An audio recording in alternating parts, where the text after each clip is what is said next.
আধুনিক বিজ্ঞানের এই যুগে মানুষ বাঘ হইয়া ঘুরে। কি কি হাসো কেন?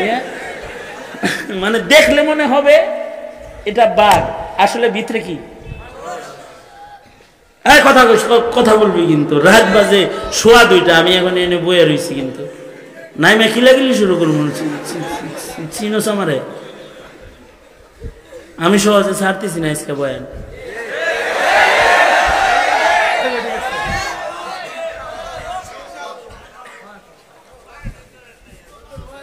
কি কে বলছে বয়ান করিনি? 1 ঘন্টা হয়ে গেছে আমার মারার বুদ্ধি। হ্যাঁ,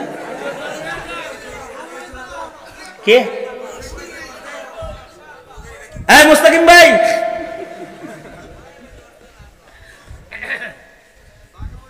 এই বর্তমান সময়ে বাঘের ভিতরে মানুষ ঢুকে হাঁটে,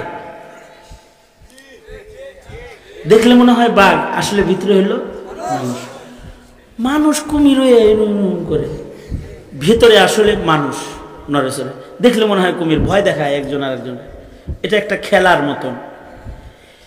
কেউ যদি এরকম বাঘ হয়ে রাস্তায় দাঁড়ায় থাকে, অথবা যদি কুমির হয়ে এরকম শুয়ে থাকে, তাকে দেখা যদি কেউ না ভয় পেয়ে কোমরের পিস্তল নিয়ে যদি আস্তে একখান গুলি পেট মরা ঠিকঠাক মতো করে,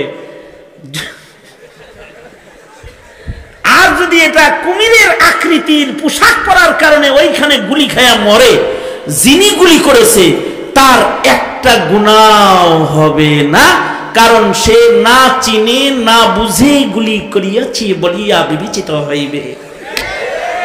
বুঝে আসছে বিষয়টা? কি বুঝে আসছে? তো ফয়সালা যদি এটা হয়, তাহলে জিন তো জিনের আকৃতিতে চলবে। এটা মানুষে আইছে, এটা সাপ হয়ে আইছে, কে বাড়ি খেলার লেগে আইছে।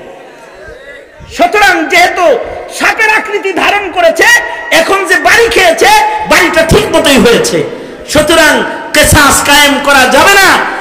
এই মুহাদ্দিসকে সোনার পালকিতে চড়ায় হাদিসের মসনদে দিয়ে আসো। জিনেরা ওই মুহাদ্দিসকে সোনার পালকিতে চড়ায় হাদিসের মসনদে দিয়ে গেছে।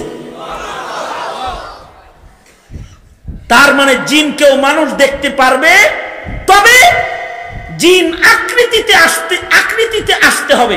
তার আসল আকৃতিতে থাকা অবস্থায় জিনকেও মানুষ দেখতে পারবে না। যেমন আমাদের সবার লোক একটা একটা করে শয়তান আছে, ওটা তো জিন দেখি আমরা। ফিরিস্তা আছে 2টা, শয়তান আছে একটা, ধোঁকা দিতেছে। আমাদের হুজুররা বলছে যে তোর সাথে যে শয়তান আছে এটা তোর চেয়ে শিক্ষিত, তুই যদি মেশকাত পড়স তোর শয়তানটা দৌড়া হাদিস পড়ে। তুই যদি দৌড়া পাস হস তাহলে তোর শয়তানটা মুফতি সাহেব, মানে একটু শিক্ষিত বেশি, উপরে জানাতে পড়ে, হেটা তোর ডিউটি করতেছে। সে তো আছে, তারে কি দেখি? দেখা যাবেও না। তবে আকৃতি ধরলে দেখা যাবে। মানুষের আকৃতি ধইরা আমির মুয়াবিয়ারে ডাকে, হুজুর উঠেন তাহাজ্জুদ পড়বেন না? কয় তুই কে? আমি আপনার লগের ডাক। তার মানে আমি শয়তান। ডাকেন কেন? ডাকস কেন? কয় ডাকি তাহাজ্জুদ পড়তে।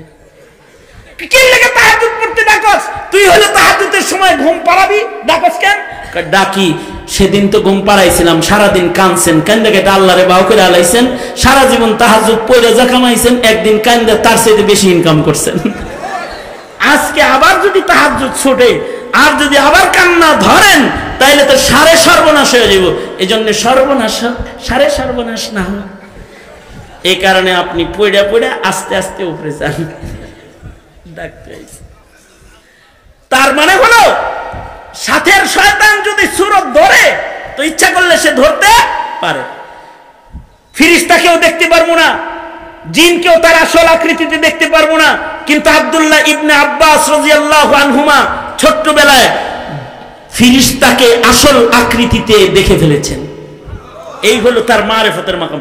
16 লাখ সাহাবীর ভিতরে একমাত্র উনি দেখেছেন। আল্লাহর রাসূল বলেন তুমি অন্ধ হয়ে যাবা, কারণ ফিরিস্তা দেখছেন, এবং উনি অন্ধ হয়ে গেছেন। তো উনি বর্ণনা করেন যে শুআবুল ঈমানের ভেতরে ইমাম বাইহাকি রহমাতুল্লাহি আলাইহি রিওয়ায়াতটা এনেছেন যে এক রাজা